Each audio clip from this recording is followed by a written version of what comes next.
Good afternoon, everybody, and welcome. My name is Connor Smith. I'm president of the Boss Group, and I'm joined today with Jackie Schaefer, vice president of Cella Consulting. And we're very pleased to bring you today's webinar on the in-house creative services industry report brought to you by the Boss Group, Cella and InSource. Here's what we're going to cover today. We're going to go over a survey overview, as well as cover what is new in this year's report in 2013, go into some key takeaways, additional information and resources, as well as some questions and answers at the end of the presentation.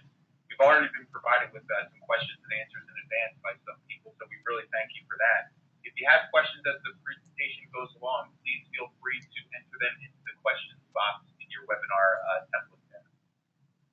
So I'm very happy to turn over the presentation to Jackie Schaefer, Vice President of Cella Consulting.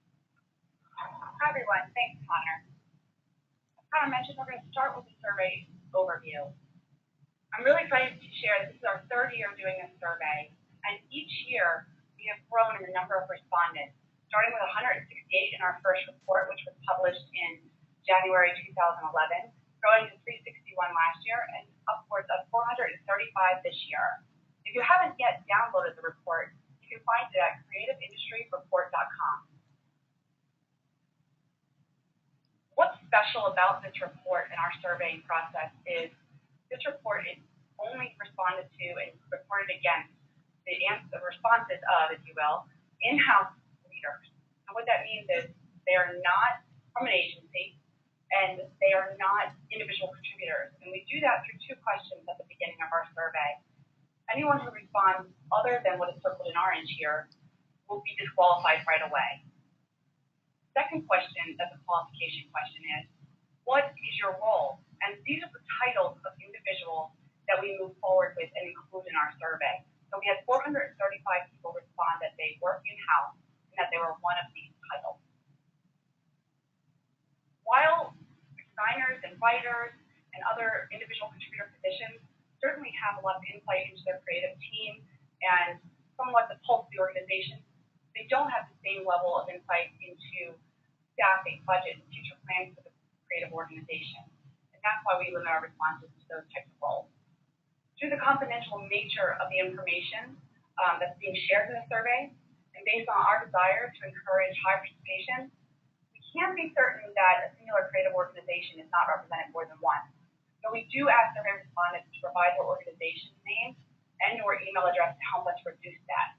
We then search for duplicate responses from the same organizations and determine based on our understanding of that organization whether multiple responses are warranted, because some, especially in larger companies and in universities, there's multiple creative teams.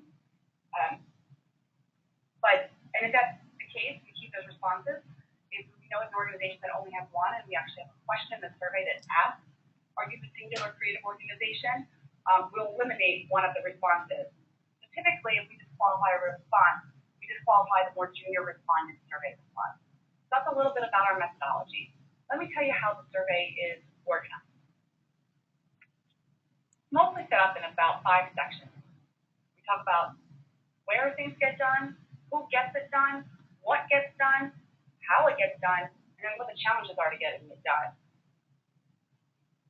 In addition to the data that we provide, there's 5 articles in this year's survey report that are called Perspectives of the Field, from the field rather.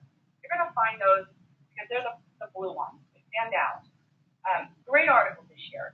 Barbara Moser wrote about inspiring and motivating your team, a constant challenge in-house when we're limited to 2 fonts and 2 colors.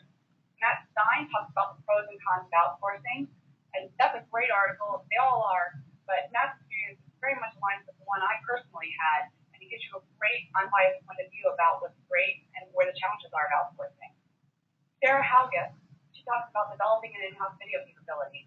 What's special about that is, one, video is becoming more of a standard in in-house creative teams, and it doesn't always require headcount. Sarah talks about that. Elizabeth Wood from Villanova, she talks to scaling when headcount is not an option. Many of you have gone through limited hiring experiences lately, and when you can't get additional headcount, technology is often an opportunity for efficiencies. unexpected path to strategic partner. Tracy from Elsevier, she's got a great story here about a team that was once very large that got reduced in size and decentralized across the organization. And in that path, they actually became more valuable to Elsevier. So great stories from creative leaders in the field. Each page of the report, the data pages, looks like this. At the top, you're going to find qualitative survey results. So we tell you kind of the key takeaway from the graph below. In addition, we layer in some best practices that might be are related. The question is exactly how it was worded in the survey. So you can see exactly how what respondents were replying to, and then right below here, you'll see what they responded with. And again, it's just the qualified respondents' responses. We're also sharing with you, when you see N equals at the bottom of the pages, that's the number of responses for that specific question. While there's 435 qualified responses total, not everyone answered every question, and some people were disqualified for certain questions based on previous responses.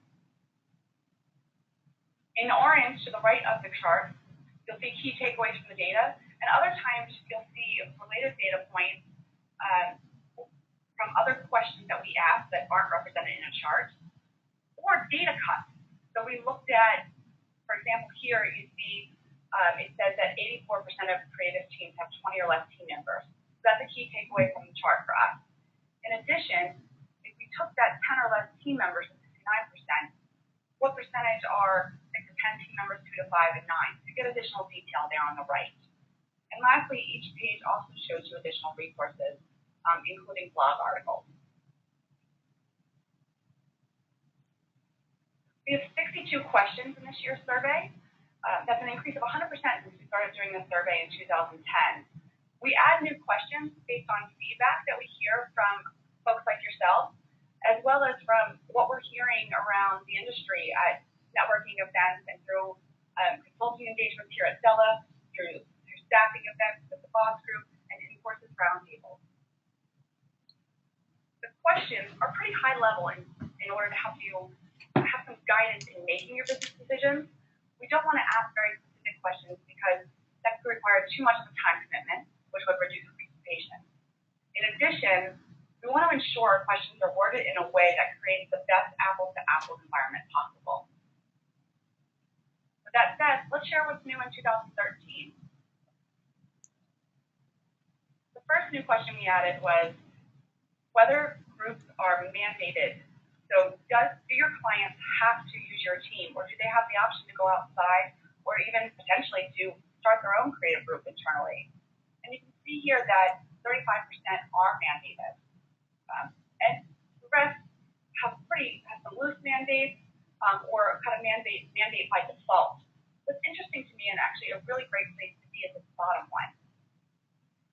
People aren't mandated, but they have to go outside, they have to go through the creative team. That's a great place to be. You still get involved with the agencies, but you have support through an agency. In addition, we asked, as I mentioned on a couple previous pages ago, small team breakouts. So last year we only surveyed on whether your team had 10 or less members. But that's such a big chunk of in-house teams. 69% are 10 or less. What does that look like if you break it down further? 6 to 10 team members was 30% of them. And then another 30% was 2 to 5. And 9% of in-house teams that are represented in the survey are teams of 1. In addition, a new question we asked this year was whether the team is centrally located. And about 3/4 of in-house teams are centrally located. The remaining are spread across multiple locations.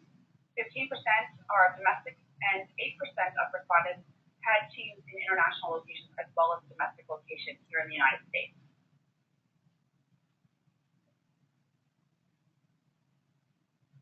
This next question was added based on quite a few people's questions last year. They wanted to know how common it is for individual contributors to be paid overtime. And we found that 35% of individual contributors are being paid overtime. And that includes both company FTEs who are labeled as non-exempt employees who are paid hourly and then have overtime on top of that. And it also includes source staff, so the people that are coming in, for example, from the Boss Group or other staffing companies. Those folks are eligible for overtime. A very interesting type of pay is premium pay, and there's probably a lot of different ways it can be termed. But when we talk about premium pay, we're talking about pay for work that occurs on weekends or extreme hours, so your non-core business hours. And business hours, we all know, might end at 5:30, but it's not atypical for a creative team to work past 8 o'clock at night. But really, at a certain point, it does become extreme. And are you compensating individuals for those extreme hours?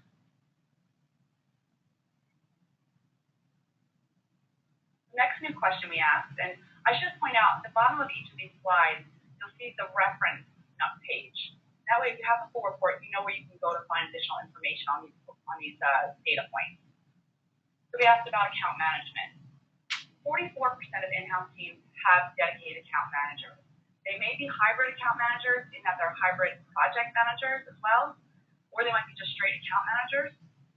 But what we're asking here is, do you have someone who's dedicated to serving the client versus the designer who's asked to be a manager or the creative director who's asked to be a manager? The next question we asked is around self-proofing. Does your team use self-proofing software to collaborate with clients and collect and track feedback? It's about 50-50 right now. And the most people who are doing it are using Adobe's Acrobat's built-in reviews and comments functionality. Another tool that's out there that is more automated is Meta Communications Approval Manager. It's a really strong tool. And there's other ones as well. But that's what that 7% might be using, or the 5%.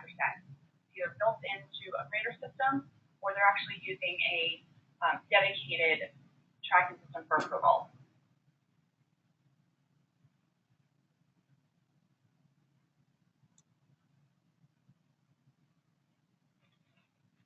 The next one we added was, who provides your Mac support? And we added this question because it is a source of pain for most creative teams who are Mac-based. Most people are getting support through their IT department. What we didn't survey, and might have been more telling, is what is the quality of that support. But you can see most people are doing that. In addition, almost 20% are doing it themselves. 12% have the luxury of having a Mac specialist on their team.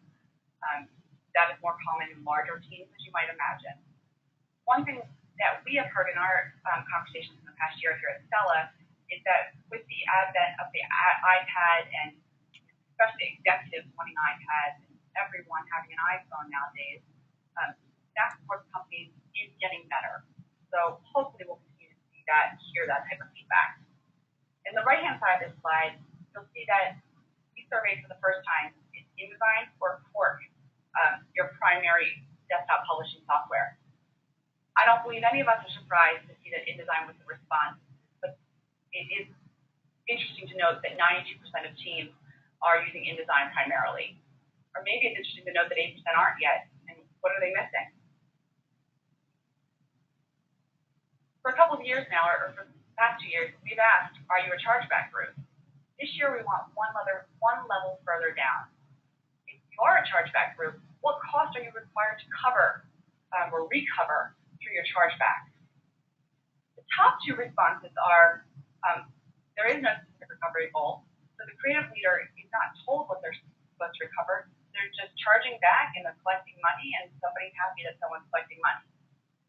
The next one down is a flat number is provided by finance or someone else, but the creative leader doesn't know why they're asked to collect that money. So, for example, they have to collect $500,000 this year. That's their goal, but it's not related to an expense.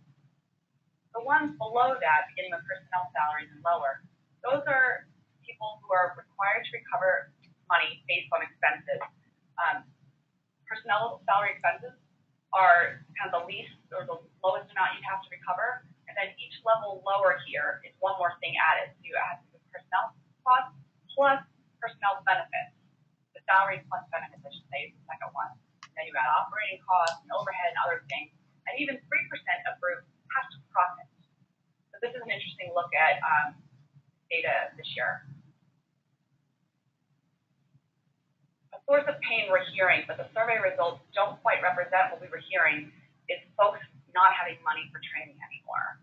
And maybe they just have a lot less money. But we asked for the first time, does your team have an established training budget each year? And 45% of creative leaders do. Another 25% don't have an established budget, but they are getting their request approved.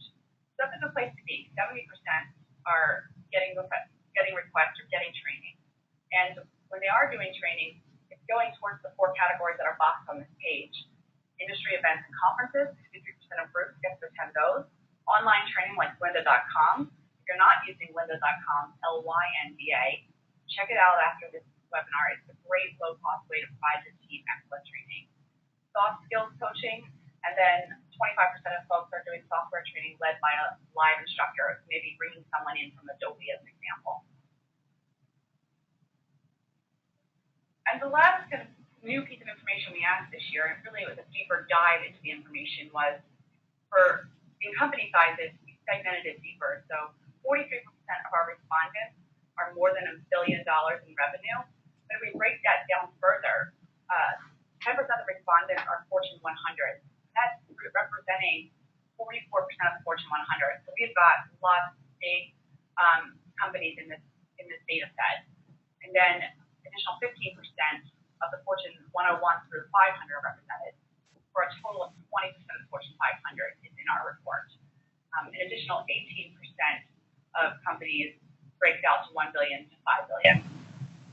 Now I'm going to put my former head of creative services hat on and tell you what my key takeaways are in this report. The first one is in reporting structure. We segment reporting structure into 2 categories. Departments that we consider to be strategic and value added versus non-strategic or shared services departments. If the department you report into, or the person, the CMO, the head of communications, advertising, or something, one of these groups that may own brands or allows you to be independent, these are great places to be in the best way for your group to be able to partner with your clients versus being seen as a service or a commodity. If you're in one of these blue departments, operations, shared services, IT, finance, manufacturing is one of the responses, these are considered to be non-value added. And, it is what it is. There are a significant number of big companies putting creative services, marketing communications, whatever you call your creative team, into a shared services department. You can become a strategic partner. It's just more challenging. The next thing that I found very interesting this year is that staff size, the year-over-year change, didn't really change much from last year. About 50% again remained flat, didn't get any new headcount. So for some groups, they've been quite a few years without new headcount. A little more than a third increase in size. And last year, about a third, a little bit more than a third increase in size, and 15% decrease. So at least only 15% decrease is, a change from a couple years ago. Where there is a difference this year is that folks aren't feeling as satisfied with their staffing level. Last year, folks felt they were appropriately staffed more often than they did this year. The next one is overtime. We all know overtime is part of our world in creative. We can't do the work till our clients get it to us. That's our challenge. Overtime percentages remained pretty consistent this year from last year. Still, what's driving the overtime, there was a pretty big change this year. An increase of 30% of respondents said the reason why we're having overtime is due to insufficient staffing. So looking back at the previous page, we heard that we're not getting more staff, and here we're seeing it's becoming a problem. We're working overtime to make up for it. Something to be aware of to avoid burnout for your team. Next one is time tracking. Those folks who know me know that this is kind of my favorite thing to talk about, and one of the things I feel is imperative to the success of a creative team's growth. So of course, this would be something I would pull out. The key takeaway for me is that the majority of creative teams are tracking time, 55%. And larger your team is, the more likely you are tracking time and using software to track time. So the call out here on the right-hand side, if your team is 31 or more people, 84% of you are using software to track time. That's fantastic.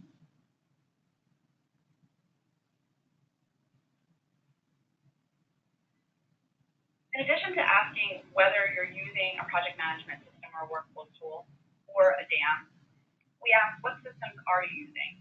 There wasn't a huge majority anywhere in these. In fact, no singular response received more than 15% of the survey results.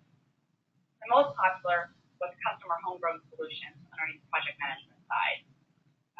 And this was a very common way for these tools to be constructed in the past. That you kind of did it yourself. You used FileMaker, you made it on the web, or you did it in SharePoint because your company requires you to use that as your intranet. Other folks responded with Basecamp and Microsoft Project. The one thing I would share here is these aren't true creative project management workflow tools. You can do project management in them, but you can't capture metrics and time in the way you can in a creative project management system. And then the true tool, off-the-shelf tool that was the most respondents indicated was Workamagic. It's a great tool. There's many other tools out there that have similar benefits, so there's many things you can look at, and in the resources on page 23, you can find a link to a list of tools. But my point here for you is a lot of people are using tools, and these are the main ones they're using. There is opportunity in the industry, I can tell you, to move forward in our use of tools, and where a lot of groups are choosing to make their investments right now when they can't get a head count, they have been able to get money for a tool. On the right-hand side, you'll see the 4 popular digital asset management tools that are being used. Creative teams aren't using digital asset management systems as much as we might expect, but our understanding is that's going to grow in the next few years. So something to put on your strategic plan is to consider whether a digital asset management tool is right for your team.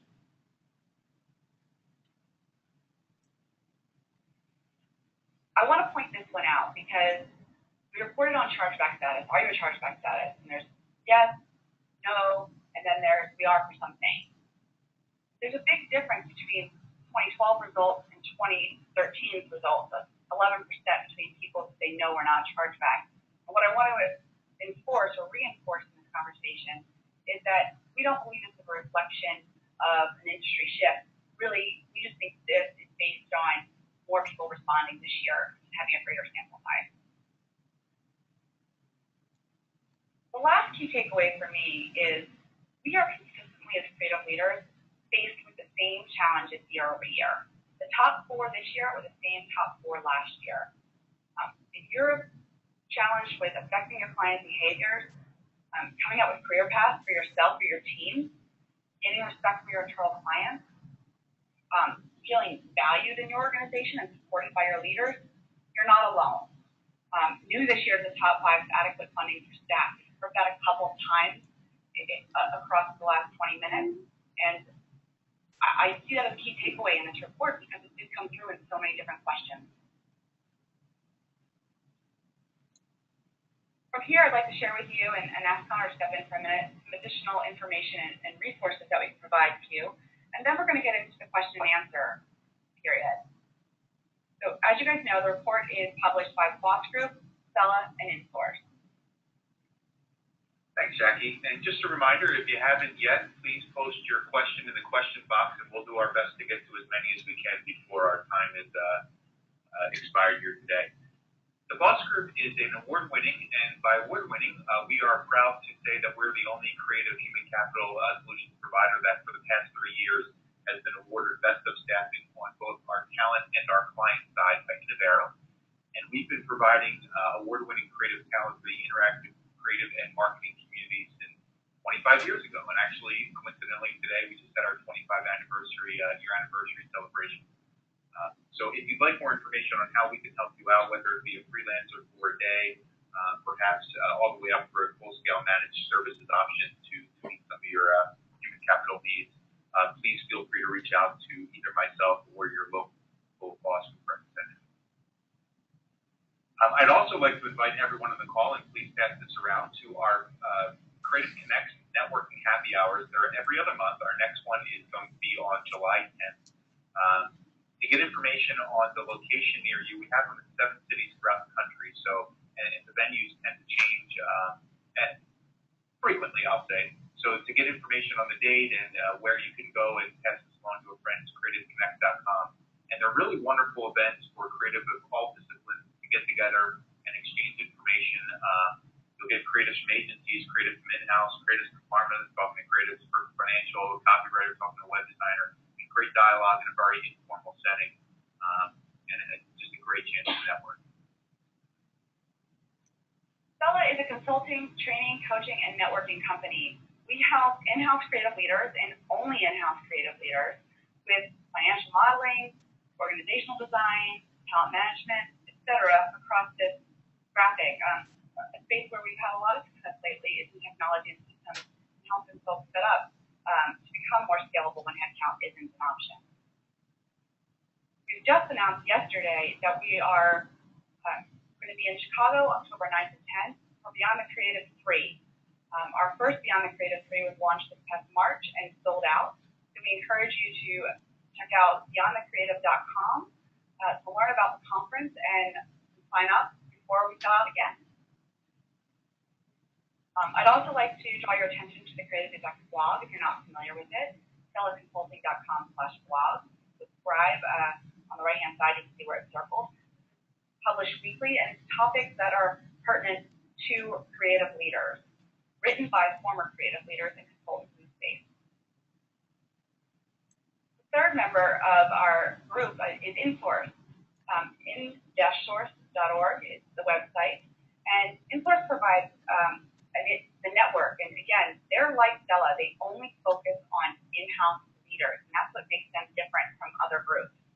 And they share professional experience, they're sharing knowledge, best practice, really to help empower creative leaders to run their businesses more effectively.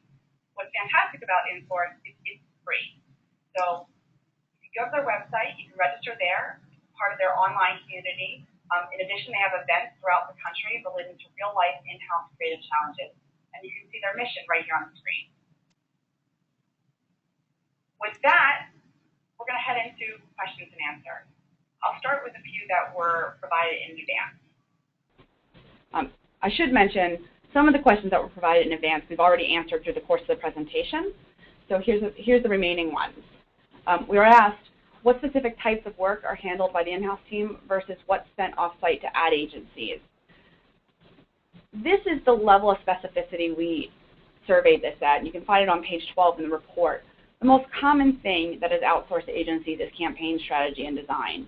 And specifically, what I mean by that is, it's kind of that tier 0 work. If you do tier your work, we talk about tier 1 being, requires creative development, first-time use, never done anything like it before. You have to sit down and have a creative brief. You've got to come up with new creative concepts. On the opposite end of the spectrum would be tier 3, and that's production work, highly templated work. Outside of the typical tiers we talk about, we call something tier 0, and it is that campaign strategy. Many in-house groups don't have that capability on staff, and it's why it is the most common thing to be outsourced. The next question was around volume. An individual asked about their team creates 1,800 core projects a year, and then they make versions of them in different languages, equaling to about 7,000 to 8,000 projects a year. And there was a question around, is the data reported in a way that I can understand how other people are doing this too with translation? And we don't survey we do survey number of projects, but we don't survey what are the tiers in those projects, what percentage of them are tier 1 versus tier 2, which are iterative works, which are translated versions. The truth of the matter is, based on my experience, very few creative teams are tracking this in a manner that would be easily reported. And to ask them to report against that might decrease participation.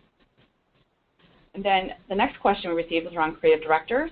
What percentage of in-house creative teams have a dedicated creative director? I think this is a great question. We did not survey it this year, and we're going to look to include it in next year's survey. Another question we received was, what are the ratios ADs to writers to graphic artists, et cetera? This is something we're asked often. In fact, a lot of times it's, how do you know how many account managers to staff? And the truth of the matter is, it's really way too specific to your organizational needs to report against it. We could ask people this, but people's responses would vary so much that to report an average would be irresponsible of us. And then lastly, another translation question was around how many groups have in-house editors or translators. And we did not include that this year, and we'll certainly consider it for 2014. I'm now going to head over to the questions submitted online today. Let's see.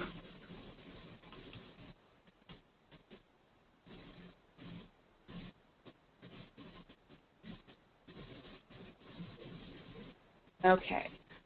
First question. From what geographic regions are the responses, metropolitan areas versus smaller cities? We did not ask people to report their geographic region. I can say, though, based on information available to us, that the majority, and the large majority, 95% plus, are domestic to the United States, the responses. Regarding contingent workforce, I'm curious if Cella has seen an increasing interest from corporate in-house teams that need to be more compliant with correct Department of Labor classifications / utilization of contingent labor. So this, okay, there's a little bit of additional information. This is actually a huge topic right now in the industry, and I'm going to let Connor answer it because while Cella has seen it, Connor is as close to an expert in the space as I know. So the answer would be yes. It's an excellent question. We have seen a tremendous uptick at the Boss Group and Cella on their engagements as well. And I think one of the things that this relates back to, if you have a chance to read the cover page, which Andy Brentis, the president of InSource, Jackie, and I put a little message out there, it's that creative leaders really need to know how to speak the language of the business outside of creative, and a large part of this are the impacts that are being had on human capital right now. Independent contractor compliance, and I believe that's part of the question here, has become a huge issue. Under the current administration, the IRS has ramped up tremendously, and it's something that if your company is engaging independent contractors, you may have felt pressure on that. The upcoming Healthcare Act, referred to as Obamacare, is going to have a tremendous impact on contingent labor and workforce policies. So it's really important that in-house creative leaders get familiar with the terminology and the waves that may be impacting the different waves or the different ways that you may be able to utilize freelance talent and full-time talent that are acting as freelancers. So the short answer to a question there is absolutely we've seen a tremendous impact on that. And I personally, I know Jackie as well, would love to have a further conversation with anyone and how this may impact the makeup of your current team. And I will say we've seen a swing of organizations that are decreasing their FTEs in favor of contingent labor. So the reason why most companies tend to be doing this is to decrease their personnel costs, and they still have a similar cost, but they're moving it to a different line on their P&L, which is more favorable to shareholders. So we are seeing that in-house teams are decreasing their FTEs in favor of adding contingent workers. There was a question around the number of unique in-house agencies. So as I mentioned at the beginning of the presentation, this year we have 435 qualified responses. We have done our best effort without requiring respondents to disclose their names and their organizations to create I want to make sure I say this correctly. We've done our best effort to ensure there aren't duplicate responses from the same organizations, and specifically the same creative organizations, because as I mentioned, some companies have multiple creative teams, and we're aware of those.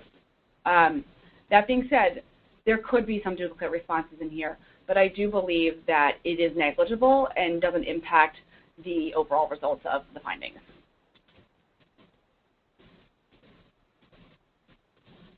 All right.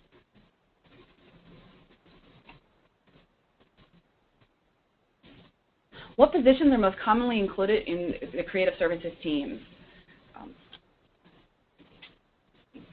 You know, we didn't directly ask this question because I think what we would hear would very nicely tie back to the question on page, or the chart on page 19 in the report about service offerings. We ask, what of the following services does your department provide? And just to give you a high-level overview, 99% graphic design or create or provide graphic design. Therefore, they have graphic designers. Production design, brand management are the next two in the top three, if you will. Web design, 72%. Copywriting, proofreading, editing falls in the low 60s. And then e-learning is only 17%. That's the lowest. So if you take a look at page 19, you can relate the service offerings back to the typical positions that you would have to provide those services. And Jackie, I'd like to follow up on that as well, because one of the common things that I hear in relation to this question when speaking with creative leaders regarding human capital is they're hearing from their clients perhaps certain skill sets or services that their clients would like, whether it be iPad development, mobile development. We've even had clients talk about they want illustrators to come in to do mind mapping. And you may or may not have that person on your team. A wonderful way to go about that, I guess you have two choices. Is one, you could invest in a current person on your team with training. That may not be the most time efficient way to do it if you have a client that has a need. Another way is to work with a provider and get a freelancer in there and kind of do a test project. And if it goes well, you have a client that's happy, and also you may have a testimonial to build that service line. So that's a wonderful way to utilize contingent labor to expand the offerings of an in-house group. However, the next question is for you as well. Does the Boss Group have locations in Denver, Colorado? We do not have a brick-and-mortar location in Denver, Colorado. However, we do nationwide placements for direct placement throughout the country. Gary's got a great question. What are the top 3 or so reasons a company would want a creative services team to charge back? Page 30 of the report addresses this. It has benefits of a chargeback system. And the responses that were listed as the most significant benefits of a chargeback system are: it encourages the efficient use of time and resources by the creative department. So charging back creates accountability within the creative department. The second one is it creates accountability and transparency into the financial management of the department. So the first one is good use of time and resources. The second one is good use of money and making sure that your internal clients understand how the company's funds are being spent. And then the last one is, or the third one, is it encourages efficient use of time and resources by clients. And that's one that is, I think, kind of a favorite. And folks who aren't in a chargeback system always hope that'll be the case, that charging back will create or affect behaviors in their clients. And it can, but I'll also put out there that sometimes it's just money and they don't care about whether it's $100 an hour or not. They're still going to be inefficient for you. And from a human capital perspective, one thing to add on that, Jackie, which is intertwined to many of the points that you just made, when we're working with clients at the Boss Group, and intertwined throughout this report, there's a lot of comments about in-house leaders having trouble getting the staff that they need to get the work done. If you are indeed tracking time and have a chargeback, that's a very positive sign for us in the conversation that you have an infrastructure that's able to justify having additional headcount to put against projects. So, it's certainly not a magic bullet, and I'm not saying it is, but a very good way to be able to justify additional headcount, whether they be contingent or full-time, is to have a solid chargeback system in place that you can allot that expense towards.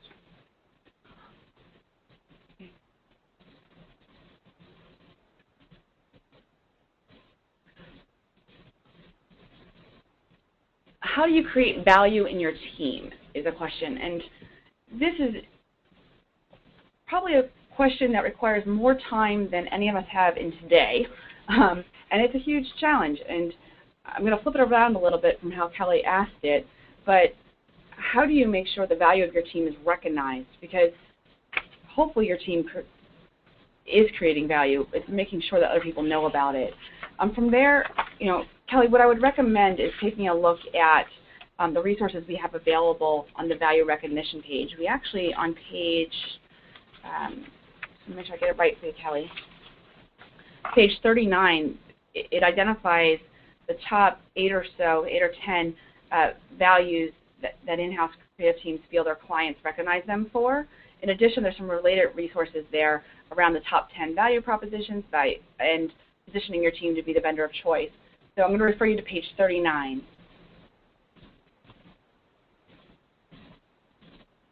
All right. So a question here by Lyle is, and I'm going to paraphrase it here.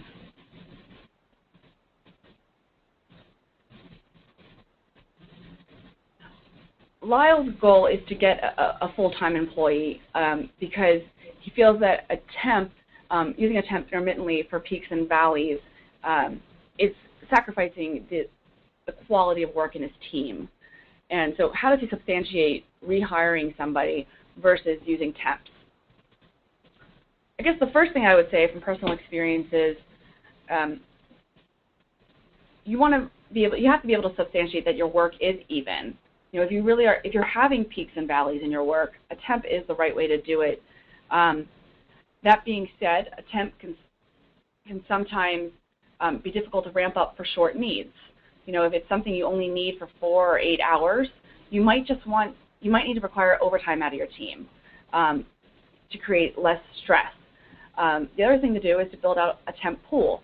So one thing I know that the Boss Group does is with their clients, they will know what type of temps that people need seasonally or just to have on call, make sure that talent is vetted, and have a couple of them available in the pool so that when a client calls and says, I need someone who can do X, who meets our company's requirements, they can send them rather quickly and reduce some of that stress. Connor, what else would you add from the staffing side of this? The only thing I would add to that, Lyle, and for everyone else on the webinar as well, is many times when trying to justify additional headcount, we get hung up on what the cost of the headcount is. A great way to go about this, and I'd be more than happy to share some information on this additional if you email me at c.smith@thebossgroup.com, Lyle, and everybody else, is to do an opportunity cost analysis of what the cost is of that position not being filled. That could be tied to work that you would be doing for the company that is not getting done currently. There's many different ways that you can go about this, but if you're able to make a business case that it actually costs more over the course of a year to not have that seat filled than it does to actually fill it, because that's what, many times human resources and finance people get caught up on, what's the salary and the burdens, and, that's going to cost me X. But it can be, depending on the data, that your department has, it can be really, really robust to make a case that it's actually costing you more not to have a full-time hire. Now, I would love to talk to you more because I agree with Jackie that there are different ways that you can utilize contingent labor that I believe you can get equal production out of a full-time versus a freelancer depending on what you're doing. It just really depends on how you're engaging them in your department. Jamie speaks about, he knows we do roundtables, and both InSource, the Boss Group, and Cella do roundtables. Has there ever been any discussion on holding one around staffing and process? They're curious as to how other departments are set up, what their workflow looks like, et cetera. I'll certainly pass that on to InSource, who they're actually on the call as well, that's something folks are looking for. I'll also mention that, in fact, we piloted this, the Boss Group and Cella did last November with 10 companies of in-house teams of 50 or more people, and we did exactly what you're suggesting here, Jamie. We spent an entire day looking at each other's org charts, the tools that we use, our challenges, our funding models, et cetera. And Cella and the Boss Group, we are currently determining what we're going to be doing in our fall roundtable series. We've just finished our spring one, or actually we're finishing it tomorrow and Friday in New Jersey and Philadelphia. But this is one of the topics we're considering, so please stay tuned. We might be doing that. We hope you'll join us. Carol's looking to learn more about the chargeback process. Carol, Cella's website is robust with this information. I would suggest heading on to our blog section, so cellaconsulting.com/blog, and just type in chargeback, one word, and you'll see in the search box, and you'll see every article that's related to it. In addition, this is one of my favorite topics, so I'd love to talk to you more. Feel free to contact me after the conversation or after today's webinar, and we can set up time.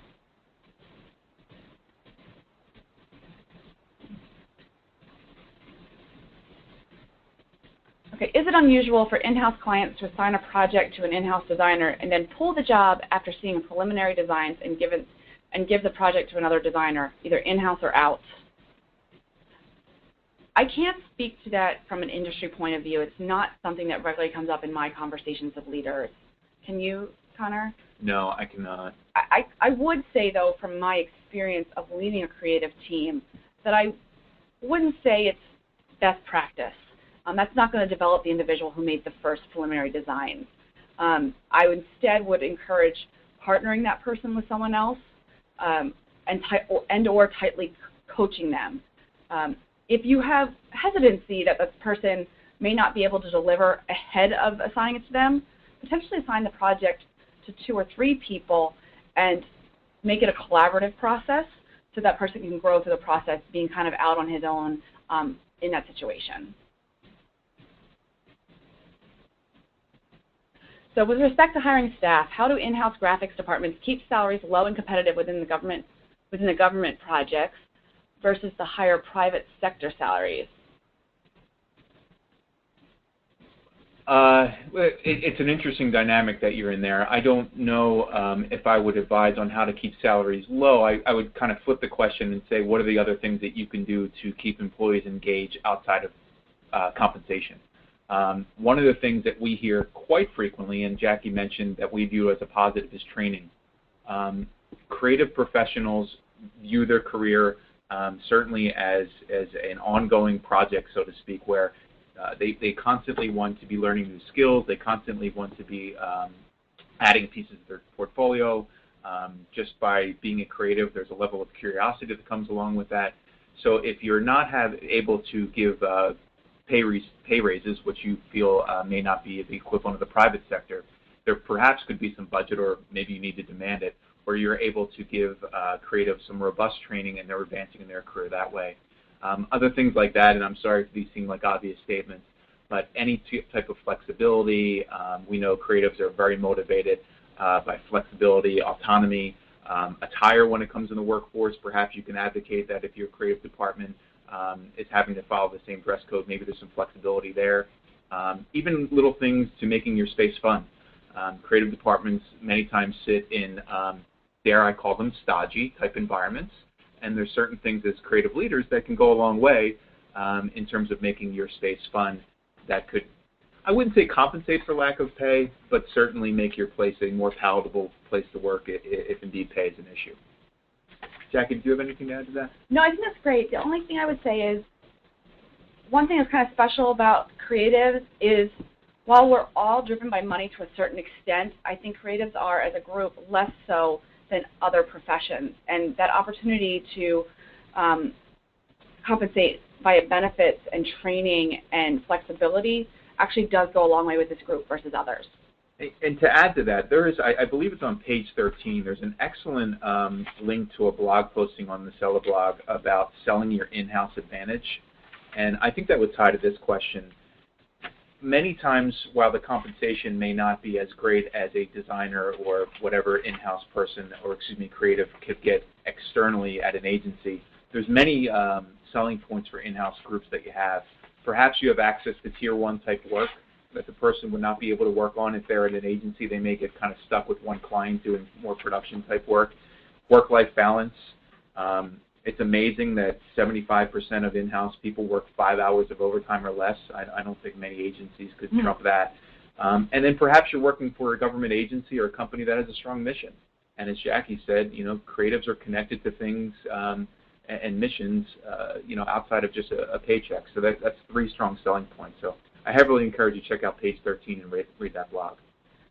Liz has asked a question that is one I hear all the time, whether in our consulting engagements or people asking follow-up questions from the report, and it's, is there a comparison available between the size of the staff and the number of projects they're doing a year? The first thing I would say, Liz, is that projects are not apples to apples. Everyone, there might be a creative team of 100 people who only does 2,000 projects a year because their projects on average are 100 hours each. There also might be a creative team of 10 people that does 2,000 projects a year because they do a lot of 5-hour projects. So projects as a way to compare yourself is actually not a good barometer. That being said, I know it's of interest and everyone always asks it, so I do want to respond directly to the question as well. And we attempted to do so on page 17, the page where we ask how many projects did your group complete in 2012. The orange text to the left of the chart, it states that 85% of teams that are small, so 20 or less people, do 2,000 projects or less. So if you are 20 or less people and you're doing more than 2,000 projects a year, you are in a minority. Large teams, so those folks who are 50 or more is how we define large teams, either do 70% of them are doing more than 4,000 projects. The mid-sized teams, those folks between 20 and 50, the results were really across the board. Some were doing 1,000 projects a year, others were doing 8,000, some were doing 4,000. There was no majority response. So I feel really good about the fact that if you're a small team and you're doing more than 2,000, you're an anomaly. But when you get over 20 people, it's really not consistent. The question from Christine is, what percentage of organizations are nonprofit educational institutions in your survey? From there, I would say turn to the end of the report to see this in the full information. But you'll see that, pardon me, education and government and not-for-profit comprise of 23% of our results, and that's on page 44. In addition, if you go to page 45, you can see that broken down further across the different industries.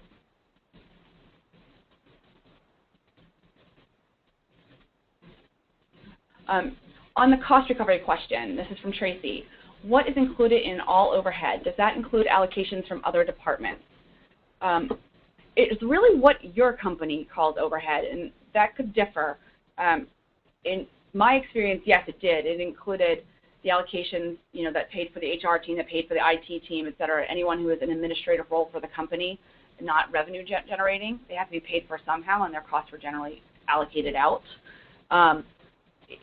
At the minimal level, overhead typically includes rent, utilities, and like office supplies for the company, things like that, general cost expense.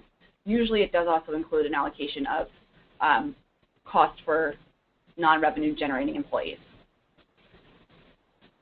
Okay. Once departments, and this is from Cicely, once departments are mandated to use the in-house creative teams, how is it enforced? That's a great question, and for the groups that are enforced, many of them are government or government contractors. So really, I think it's enforced because of the repercussions of not using them. It could be pretty severe for the company. And then other companies, more in the private sector, I can't speak to how it's enforced there, but I do know that it's not perfect, the system, and that things do get through, and potentially people are reprimanded, but I don't know how strong that reprimand is, and it probably differs per company. Yeah, I think in the private sector, the only way to truly enforce it is by making sure that your department is communicating so well with the company about your services and advertising your services and very well known. Unfortunately, I've been on the other side of that call where companies have come to us and saying they do have a mandated in-house department, but they're not satisfied with the work and wondering what avenues that we could provide to do that. So I think the only real true way of enforcement is to make sure that, one, you're getting your message out that your services do exist, and secondly, making sure that your companies, and perhaps this is through, or your clients, perhaps this is through surveying, are very happy with the service levels that you're providing. Sherry asked, what are the top KPIs or key performance indicators that in-house teams are measuring? And I'll speak to best-in-class in-house creative teams. I believe utilization is a top metric, so the percentage of time that your team is spent in billable time. Now, even if you're not a chargeback group, that's still applicable. How much of your time is spent on client or project-facing work? That's probably the number one type of metric. The other things that I see commonly and recommend, projects and time spent per client, and type of work that you do. This next one's for you, Connor. Is Boss a global provider of freelance and full-time creative resources? Not as of today, Jennifer. We do have aspirations to be all throughout the world, but currently right now we're only in the domestic United States. John asked if we have a sense of the percentage of in-house groups who are in a single location versus multiple locations. Not only do we have a sense, we have an answer. 77% of the respondents indicated they're in a single location. June would like to learn more about categorizing the work her team does. Tiering. On Cella's blog, we definitely have an article all about tiering. And June, I will send that to you after the meeting to make sure you get it. I also believe there is a link to it in our report. In our follow-up email that we'll send to everybody, we'll include that link to the article so everyone gets it as well. All right, we have just enough time for one or two more questions. What have you seen regarding the range of chargeback rates, blended rate, or specific rate per person? And this is asked by Tim. Great question, Tim. I'm going to answer the second part first. Very, very rarely have I seen specific rate per person. I actually think it's the opposite of a do you want a client saying to you, well, I don't want Jackie to work on my work because she's only charging $50 an hour and she's junior, and that means she's not good, versus I want Connor to work my work because he's $80 an hour and that means he's better. Or the reverse. I can't deal with Connor. He charges me way too much. I want Jackie to do my work because she's cheap.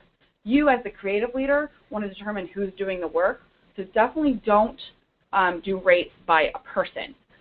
So rates are typically done as a blended or service. So Connor and I both could be graphic designers and have the same rate, and two other people could be web designers and have a different rate. There, I think it's appropriate to make different rates. You don't want to have too many different rates because that just becomes an administrative nightmare. You want to have different rates where truly the cost of doing business in that function is significantly different than in another function. So let's just use, for example, and I'm just going to throw out numbers that really aren't based on facts, so don't use that from here. If your e-learning designers make $100,000 a year and your production artists make 45, there's a significant cost of doing business that is different, and you will have different service rates there, and that makes sense. If you have work done in another country, for example, India, you may charge less for work being done there. You may not, because you want to make the choice around whether the work is done domestically or in India. You can go both ways there. Now, how are people doing it more often? That is asked in the report. And just give me 1 second. Connor, do you have anything to add about the first part of that question while I look this up? I wish I did, Jackie, to give you some time, but I think your answer was spot on.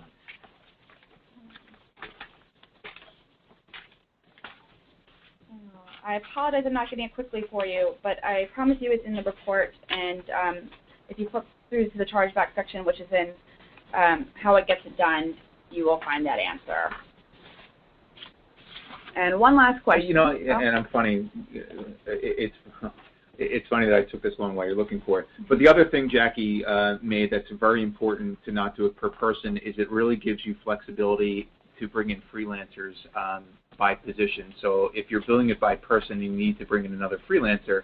That becomes tricky if that freelancer is a graphic designer and they're used to paying a certain rate for a certain person. When you're doing it by position, that is the benchmark that you can communicate with your freelance provider, saying that I have to be within this cost because that's what I charge my clients for. And that was perfect amount of time, Connor. 44% of respondents to our chargeback use a blended rate. 30% do a service-specific rate, so by function, as we were mentioning. 10% do flat project rates, so more of a rate card approach, and 17% were other. The blended rate approach is the most simplistic to implement. And then to your question, Tim, about rates, pages 34 and 35 of the report go into detail on the rates. Okay. We'll ask one more question as it is directly related, or answer one more question. You just indicated charging back at the rate of $100 per hour. Do you have knowledge of the national average chargeback rate? And that's on page, I would go with 34 there to kind of see where most groups are charging back.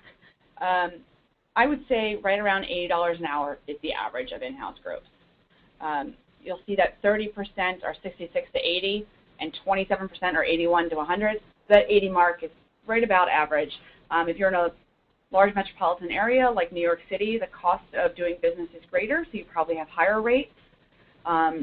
If you employ a lot of high-priced talent because you do a lot of higher-end work versus production-level work, you're going to be higher, and the reverse is also true, or the opposite is also true.